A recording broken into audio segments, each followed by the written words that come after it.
नमस्कार विद्यार्थी मित्रांनो, बघा आपण जे शेती क्षेत्रातील ज्या योजना आहेत त्या योजनांचा अभ्यास करत आहोत. त्यानंतर आज आपल्याला कोरडवाहू शेतीसाठी शेततळे अभ्यासायचे आहे. ही योजना अभ्यासायची आहे.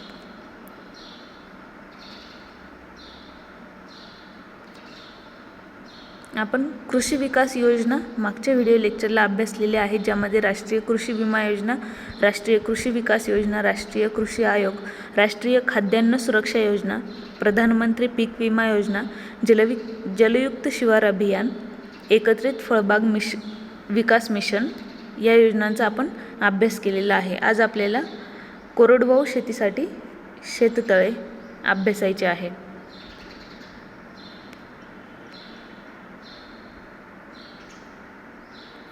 कोरडवाहू शेतीसाठी शेततळे. बघा, शेतकऱ्यास महात्मा गांधी राष्ट्रीय ग्रामीण रोजगार हमी योजना आणि मागेल त्याला शेततळे या योजनेच्या अभिसरणातून शेततळे घेणे अधिक फायद्याचे आहे. शेतकऱ्यांना पिकांसाठी शाश्वत पाण्याची व्यवस्था निर्माण करता यावी यासाठी शेततळे अनुदान योजना राबवण्यात येत आहे. यात मागेल त्याला शेततळे या योजनेतून जास्तीत जास्त 50,000 रुपयांचे अनुदान हे शेततळे खोदण्यासाठी शेतकऱ्यांना मिळत होता. मात्र कठीण भूभाग असणाऱ्या ठिकाणी खोदण्याचा खर्च हा जास्त असल्यामुळे शेतकऱ्यांना गरज असूनही शेततळे घेण्यास आर्थिक अडचण येत होती. त्यामुळे आता शासनाने 21 फेब्रुवारी 2019 रोजी निर्णय घेऊन महात्मा गांधी राष्ट्रीय ग्रामीण रोजगार हमी योजना आणि मागेल त्याला शेततळे या योजनेच्या अभिसरणातून शेततळे घेण्याची बाब मंजूर करण्यात आलेली आहे. योजनेचा लाभ घेण्यासाठी ज्या महत्त्वाच्या बाबी आहेत त्या महत्त्वाच्या बाबीमध्ये पहिली आहे, महात्मा गांधी राष्ट्रीय ग्रामीण रोजगार हमी योजनेतील लाभार्थी निवड निकषानुसार लाभार्थी निवडीसाठी शेतकरी पात्र असावा. शेतकऱ्याकडे महात्मा गांधी राष्ट्रीय ग्रामीण रोजगार हमी योजनेअंतर्गत जॉब कार्ड असणे बंधनकारक आहे. मनरेगा योजनेतील पात्र लाभार्थी याने मागेल त्याला शेततळे योजनेत अर्ज करून त्यास तालुकास्तरीय समितीची मान्यता आवश्यक आहे. या ग्राह्य लाभार्थ्याने शेततळ्याचे सुरुवातीचे 0.50 मीटर खोदण्याचे काम मनरेगा योजनेतील मजुरांद्वारे करायचे आहे आणि त्यानंतरचे 2.50 मीटर खोदण्याचे काम तो मागेल त्याला शेततळे योजनेप्रमाणे करू शकेल. मनरेगा योजनेतील मार्गदर्शक तत्वानुसार लाभार्थीस ग्रामसभेची मंजुरी आवश्यक आहे.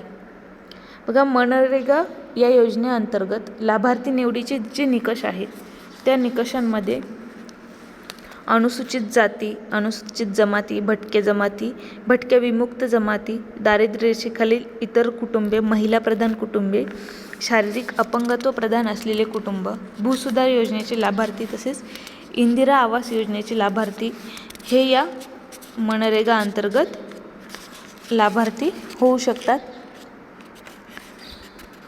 अनुसूचित जमातीचे व अन्य परंपरागत वन्य निवासी असतील. अधिनियम 2006 नुसार पात्र व्यक्ती, वन अधिकारी मान्यता असेल असे व्यक्ती तसेच कृषी कर्जमाफी योजना सन 2008 नुसार अल्पभूधारक जमीन असलेले जे शेतकरी आहेत या प्रवर्गातील लाभार्थ्यांची या प्राधान्यक्रमानुसार निवड केली जाते. बघा, शेततळे खोदण्यासाठी या प्रवर्गातील शेतकऱ्यांना या बाबींचा लाभ घेता येतो, या योजनेचा लाभ घेता येतो आणि या योजनेच्या निकषाप्रमाणे ग्रामसभेची मान्यता असणे गरजेचे आहे. तसेच त्या लाभार्थ्याकडे मालकी हक्काची जमीन आवश्यक आहे. तसेच या लाभार्थीने योजनेअंतर्गत जॉब कार्ड काढणे देखील आवश्यक आहे. हे या मनरेगा अंतर्गत लाभार्थी निवडीचे निकष आहेत. महात्मा गांधी ग्रामीण रोजगार हमी योजना, महात्मा गांधी राष्ट्रीय ग्रामीण रोजगार हमी योजना किंवा त्यालाच मनरेगा असे देखील म्हटले जाते. या मनरेगा योजनेनुसार लाभार्थी निवडीचे निकष या पद्धतीने देण्यात आलेले आहेत. त्यानंतर शेतकऱ्यांसाठी महत्त्वाची जी प्रधानमंत्री शेतकरी मानधन योजना आहे ती योजना म्हणजे हवामान बदल, बेभरवशाची असणारी बाजारपेठ यामुळे शेतकऱ्यांचे शेती उत्पन्नात सातत्य राहत नाही. वृद्धापकाळात शेतकऱ्यास नियमित उत्पन्नाचे साधन नसल्यामुळे त्यांची आर्थिक कुचंबना होते आणि ही बाब लक्षात घेऊन केंद्र शासनाने देशातील शेतकऱ्यांच्या हितासाठी 9 ऑगस्ट 2019 पासून प्रधानमंत्री शेतकरी मानधन योजना सुरू केलेली आहे. या योजनेमध्ये 18 ते 40 वयोगटातील 2 हेक्टरपर्यंत शेती असलेले जे सर्व अल्पभूधारक शेतकरी आहेत हे शेतकरी भाग घेऊ शकतील. जे शेतकरी यात भाग घेतील त्यांनी वयाची 60 वर्ष पूर्ण झाल्यानंतर प्रति महिना 3000 पेन्शन मिळेल आणि यात लाभधारक शेतकऱ्याचा मृत्यू झाल्यास त्याच्या पत्नीससुद्धा निवृत्ती वेतन मिळण्याची तरतूद देखील आहे. शेतकऱ्यांसाठी ही योजना ऐच्छिक असून ती भारतीय जीवन विमा निगमच्या माध्यमातून राबवण्यात येणार आहे. या योजनेमध्ये भाग घेण्यासाठी शेतकऱ्यांनी आपल्याजवळील आपले सरकार सेवा केंद्र किंवा सामायिक सुविधा केंद्र जे आहे कॉमन सर्व्हिस सेंटर यांच्याकडे स्वतःचा 7/12 उतारा, 8A आधार कार्ड, बँकेचे पासबुक, मोबाईल नंबर इत्यादी माहितीसह संपर्क साधावा. या योजनेत भाग घेण्यासाठी राष्ट्रीय निवृत्ती वेतन योजना, कर्मचारी राज्य विमा निगम योजना, कर्मचारी फंड ऑर्गनायझेशन योजना व यासारख्या इतर कोणत्याही सामाजिक सुरक्षा योजना अंतर्गत लाभ घेणारे जे शेतकरी आहेत ते अपात्र असतील.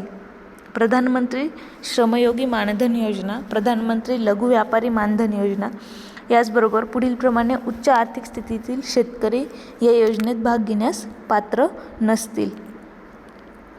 ज्या जमीन धारण करणाऱ्या संस्था, संवैधानिक पद धारण करणारी किंवा केलेली व्यक्ती, सर्व आजी माजी मंत्री, जिल्हा परिषद अध्यक्ष, महानगरपालिका महापौर, खासदार, आमदार, सर्व केंद्र व राज्य शासनाचे आजी माजी अधिकारी किंवा कर्मचारी, शासन अंगीकृत संस्था, स्वायत्त संस्था व स्थानिक स्वराज्य संस्थेतील अधिकारी कर्मचारी, चतुर्थ श्रेणी किंवा गट ड वर्ग कर्मचारी वगळून इतर जे अधिकारी आहेत त्यांना या योजनेचे लाभ घेता येणार नाही, या योजनेत भाग घेता येणार नाही.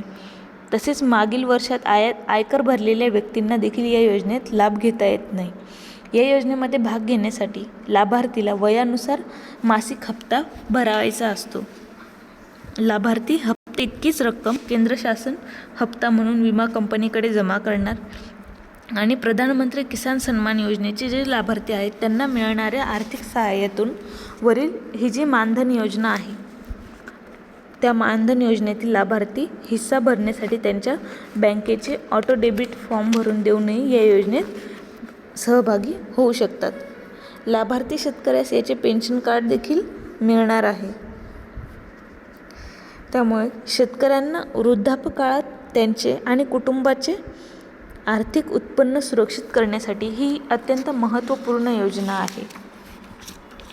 त्यानंतर पुढची योजना आहे कौशल्य विकास कार्यक्रम. बघा, कौशल्य आणि ज्ञान ही आर्थिक वृद्धी आणि सामाजिक प्रेरक शक्ती आहे. कोणत्याही देशाचा विकास हा कौशल्यावर अवलंबून असतो. उच्च आणि चांगल्या कौशल्याची पातळी असलेले देश जगाच्या आव्हानांना व संधींना प्रभावीपणे समायोजित करतात. या अनुषंगाने प्रधानमंत्री नरेंद्र मोदी यांच्या माध्यमातून 2022 पर्यंत 40 कोटी लोकांना कौशल्य देण्याचे लक्ष्य भारत सरकारने ठेवलेले आहे. लोकसंख्येचा लाभांश डेमोग्राफिक डिव्हिडंड प्राप्त करायचा असेल तर मोठ्या प्रमाणावर कौशल्य विकास करणे देखील आवश्यक आहे. बघा, यासाठी भारत सरकारने कौशल्य विकास कार्यक्रम 15 जुलै 2015 रोजी कौशल्य भारत विकास योजना सुरू करण्यात आली. या कौशल्य विकास कार्यक्रमापुढील जी आव्हाने आहेत त्या आव्हाने आपण बघणार आहोत.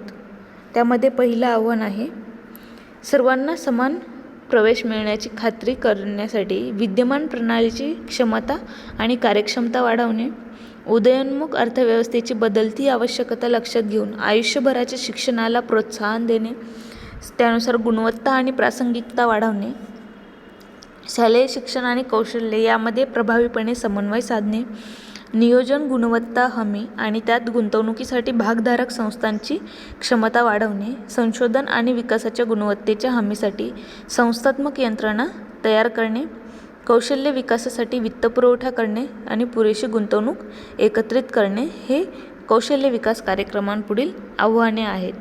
बघा, या कौशल्य विकास कार्यक्रमाअंतर्गत 2022पर्यंत 40 कोटी लोकांना कौशल्य देण्याचे लक्ष्य या योजनेचे लक्ष्य होते किंवा उद्देश होता. यानंतर कौशल्य विकासावरील राष्ट्रीय धोरणाची उद्दिष्टे. कौशल्य विकासावरील राष्ट्रीय धोरणाची उद्दिष्टे. बघा, कौशल्य विकासावरील राष्ट्रीय धोरणाची जी उद्दिष्टे आहेत त्यामध्ये कौशल्य विकास आयुष्यभर मिळवण्यासाठी आणि विशेषतः तरुण, महिला आणि वंचित गट यांच्यासाठी संधी निर्माण करणे, सर्व भागधारकांना कौशल्य विकास उपक्रमांसाठी प्रोत्साहन देणे, उदयोन्मुख रोजगार बाजारातील गरज लक्षात घेऊन उच्च गुणवत्तेचे कुशल कामगार व उद्योजक विकसित करणे, विविध मंत्रालये, केंद्र आणि राज्य सरकारे यांची तसेच खाजगी आणि सार्वजनिक प्रदाते यांच्यात सक्षमपणे समन्वय साधणे ही या धोरणाची उद्दिष्टे होती. त्यानंतर कौशल्य विकासासाठी योजना. बघा, कौशल्य विकासासाठी ज्या योजना आहेत त्यामध्ये कौशल्य भारत योजना. या योजनेची सुरुवात पंतप्रधान नरेंद्र मोदी यांच्याद्वारे 15 जुलै 2015 रोजी पहिल्या आंतरराष्ट्रीय युवा कौशल्य दिनी कौशल्य भारत कार्यक्रमाची सुरुवात नवी दिल्ली येथून करण्यात आली. कौशल्य भारत मिशन योजनेअंतर्गत 4 इतर योजना राष्ट्रीय कौशल्य विकास मिशन, कौशल्य विकास आणि नवउद्योजकता, राष्ट्रीय धोरण, प्रधानमंत्री कौशल्य विकास योजना, कौशल्य कर्ज योजना या योजनांचा समावेश करण्यात आला. कौशल्य भारत कुशल भारत योजना हा स्किल इंडियाचाच एक भाग आहे. स्किल इंडियामार्फत देशातील 40 कोटी तरुणांना विविध योजनांअंतर्गत 2022पर्यंत 500 प्रकारच्या कौशल्यांचे प्रशिक्षण देण्याचे लक्ष्य या योजनेमध्ये ठेवण्यात आलेले आहे. त्यानंतर या योजनेची वैशिष्ट्ये. बघा, या योजनेअंतर्गत देशातील कमीत कमी 24 लाख युवकांना प्रशिक्षित करण्याचे उद्दिष्ट सरकारने ठेवलेले आहे. त्यासाठी 1500 कोटी इतका खर्च अपेक्षित आहे. या योजनेअंतर्गत 10वी व 12वी नंतर अर्धवट शिक्षण सोडलेल्या विद्यार्थ्यांवर लक्ष केंद्रित केले जाईल. या योजनेची अंमलबजावणी कौशल्य विकास व उद्योग मंत्रालयांमार्फत असलेल्या जे राष्ट्रीय कौशल्य विकास महामंडळ आहे या महामंडळाच्या माध्यमातून करण्यात येत आहे.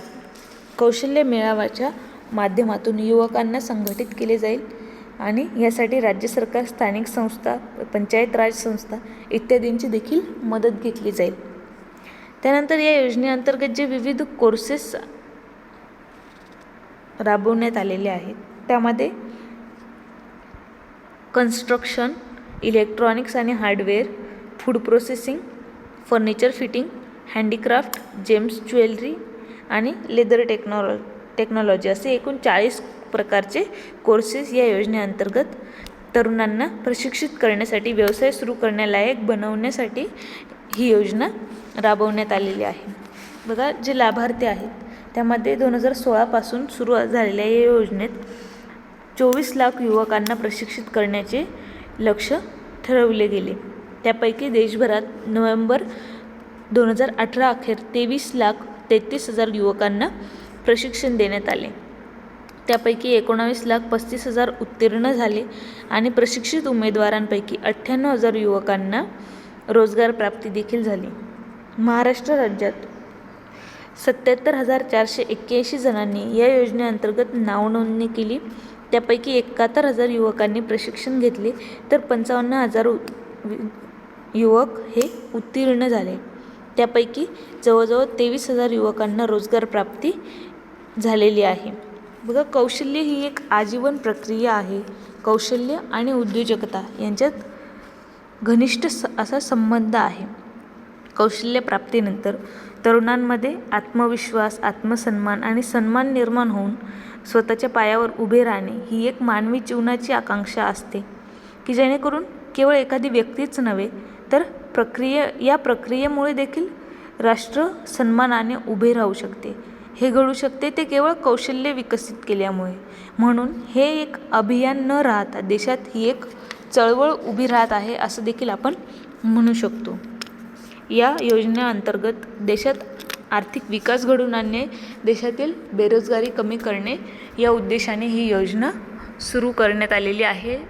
युवकांना प्रशिक्षण देऊन त्यांनी स्वतःचा उद्योग स्थापन करता यावा, स्वतःचा व्यवसाय स्थापन करता यावा किंवा त्यांना रोजगार प्राप्त व्हावा या उद्देशाने या कौशल्य विकास योजना किंवा कौशल्य भारत योजना राबवण्यात आलेल्या आहे किंवा त्याला स्किल इंडिया असं देखील आपण म्हणू शकतो.